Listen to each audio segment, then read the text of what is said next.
Hello दोस्तों, मैं हूं आपका दोस्त एडवोकेट शिवेंद्र प्रताप सिंह। आज हम बात करेंगे 498A का केस होते ही अगर आपसे कोई भी दरोगा, कोई भी पुलिसकर्मी, कोई भी ऑफिसर या कोई अधिवक्ता 1,50,000 की डिमांड करता हो, 20-30 हजार की डिमांड करता हो, तो आप समझ जाएं कि आप अपने केस में पैसे की बर्बादी करना स्टार्ट कर दिए हैं। कहने का ये मतलब, मैं यहाँ पे इस वीडियो के माध्यम से किसी भी व्यक्ति का, किसी पुलिसकर्मी का, किसी अधिवक्ता महोदय का, अधिवक्ता बंधु का इंसल्ट नहीं कर रहा हूँ, उन पे कोई आरोप प्रत्यारोप नहीं लगा रहा हूँ। सवाल ये है कि जो कम पढ़े लिखे लोग हैं या पढ़े लिखे लोग हैं या कम जागरूक लोग हैं या बहुत जागरूक लोग हैं, बात उनकी नहीं है। बात यह है कि किसको कब किस तरह से बेवकूफ़ बनाया जा सकता है, मैं उसकी बात कर रहा हूँ। बात कर रहा हूँ कि अगर कोई मान लेते हैं कोई पुलिसकर्मी है, 498A 323 504 506 406 IPC व 3/4 DP एक्ट या इन्हीं तरह की और धाराएं 377 354 इस तरह की कोई धाराएं अगर आपकी FIR में लग गई हो, दुनिया भर के लोगों का नाम लग गया हो, 8 लोग 10 लोगों की नाम पे FIR हो गई हो, तो लोग, घर के लोग वही हैरान परेशान होते हैं किस तरह से इसमें से मेरा नाम कट जाए, किस तरह से और लोगों की धाराएं जो और लोगों पे हैं, हीनियस क्राइम लगाया गया है, फर्जी केस लगाया गया है, ये धाराएं कैसे हटें। इसके चक्कर में लोग परेशान जब होते हैं तो वो ऑप्शन ढूंढने लगते हैं। तो आपको बता दें, हर थाने पे आजकल दलाल पाले जाते हैं और दलाल होते भी हैं। अब वो किस रूप में मिल जाए आपको, ये मैं नहीं कह सकता, मैं किसी पे आरोप प्रत्यारोप नहीं लगा। और एक चीज़, ऐसा नहीं कि सब अधिवक्ता या सब पुलिसकर्मी एक जैसे होते हैं, नहीं। आपका काम करने वाले भी लोग हैं, बिना पैसे का काम करने वाले लोग हैं, मेहनत का जो चार्ज बनता है उतना लेने वाले लोग हैं। दूसरी बात ये, आप बिल्कुल भी हैरान परेशान ना हो। इस तरह के धाराओं में जो मुकदमा लिख गया हो, अगर आपके मुकदमे में 354 376 जैसी धाराएं हैं तो आपको थोड़ा सा इंतज़ार करना चाहिए, या फिर अगर आप नहीं इंतज़ार कर पाते हैं तो आप अरेस्ट स्टे ले लें, एंटीसिपेटिक बेल ले लें। दूसरी बात ये, अगर आप 354 जैसी धारा नहीं है, 376 जैसी धारा नहीं, नॉर्मल धाराओं में मुकदमा दर्ज है, तो आपको बहुत परेशान होने की ज़रूरत नहीं है।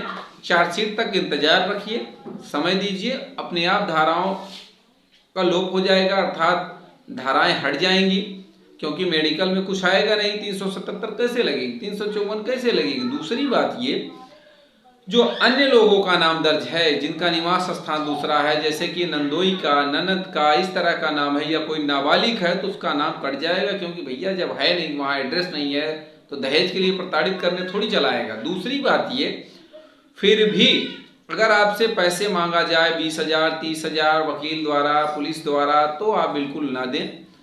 20-30 हजार देने से अच्छा है भैया, आप जब चार्जशीट फाइल हो तो सीधे हाई कोर्ट में चार्जशीट को चैलेंज कर दो, उन्हीं पैसों में 100% ऑर्डर आएगा।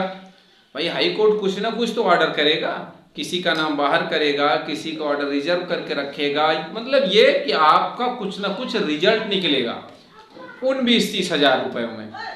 और अगर आप FIR होते ही किसी वकील को पकड़ा देते हैं 20,000 रुपये, किसी पुलिसकर्मी को पकड़ा देते, तो आप पूछिए भाई, आपका पैसा आप पूछिए। मैं ये सवाल क्यों करूं, आप किसी अधिवक्ता को देने से पहले आप ये बात समझें कि भाई वो समय FIR होते ही 20-30 हजार रुपये का कोई वकील क्या काम कर देगा, कौन सा काम करेगा कुछ जिसमें 20-30 हजार लग जाए, पहली बात। दूसरी बात ये, दरोगा की क्या गारंटी है कि आपसे पैसा लिया उसका कल ट्रांसफर हो जाए, तो क्या आपका काम होगा।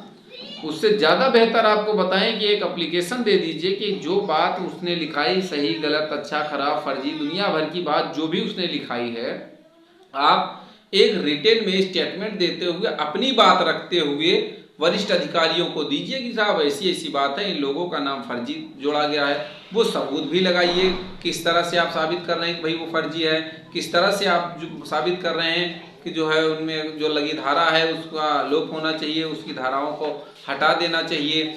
और ये जब आप देंगे तो उसमें कुछ ना कुछ रिपोर्टिंग करनी होती है पुलिसकर्मियों को, तो जाहिर सी बात है जो फर्जी लोगों का नाम ऐड किया गया है वो नाम काट दिया जाएगा, जो धारा है फर्जी वो धारा हट जाएगी। दूसरी बात ये, आपको आने वाले समय में कोर्ट के सामने कहने का ये मौका मिल जाएगा कि साहब हमने भी अपनी बात रिटेन में दिया था, फला फला अधिकारी को दिया था, ये उसके रिकॉर्ड हैं, ये उसकी पर्ची है, लिस्ट है, रसीद है, या ये एप्लीकेशन है, लेकिन हमारी बात को कंसीडर नहीं किया गया, हमारी बातों को चार्जशीट में या जांच में हिस्सा नहीं बनाया गया। तो आपको आने वाले समय में जो कोर्ट में मुकदमे करेंगे, चार्जशीट के बाद चार्जशीट चैलेंज करेंगे, है ना, या बेल कराएंगे या डिस्चार्ज डालेंगे, तो हर जगह वो एप्लीकेशन आपका काम करेगा, आपको उसका लाभ मिलेगा। लेकिन जो मैंने बताया, इस तरह से पैसे देके फालतू के लाख लाख रुपए मैंने देखा है, लोगों से सुना है और देखा भी हूं कि लोग इतना टॉर्चर कर दिया जाता है, इतना डरा दिया जाता है लोगों को कि लाख लाख 50-50 हजार व्यक्तियों का पैसा फजूल चला जाता है, किसी काम का नहीं आता। भैया केस लड़ने में बहुत पैसे खर्च नहीं होते, आप सही से करें, सही लोगों पे भरोसा करें, मिल के काम कराएं, किसी के माध्यम से ना काम कराएं। बहुत से लोग वकीलों को डायरेक्ट ना मिल के किसी मीडिएटर से मिलते हैं। भैया ये क्या बात है? आप किसी भी वकील को जब हायर करें, आप उनसे बातचीत करें, फाइनली डिस्कशन कर लें, हम आपको ये काम दे रहे हैं, आपका पैसा क्या है, आपकी फीस क्या है, वो सब चीज़ें क्लियर कर लें। आप पता चला किसी दलाल के माध्यम से गए, भैया इनको पकड़ लो, ये काम करा देंगे, वो काम करा देंगे, ऐसा कर देंगे, वैसा कर देंगे, वकील को दे रहा है 5,000, वो आपसे ले रहा है 15,000, इस तरह से लोग परेशान हो जाते हैं। काम कुछ नहीं हुआ, मुकदमे में लग गया 50,000। आपको बता दें, अगर आप सही से मुकदमा लड़े तो हो सकता है 50,000 पूरे ट्रायल तक में आपका नहीं खर्चा होगा।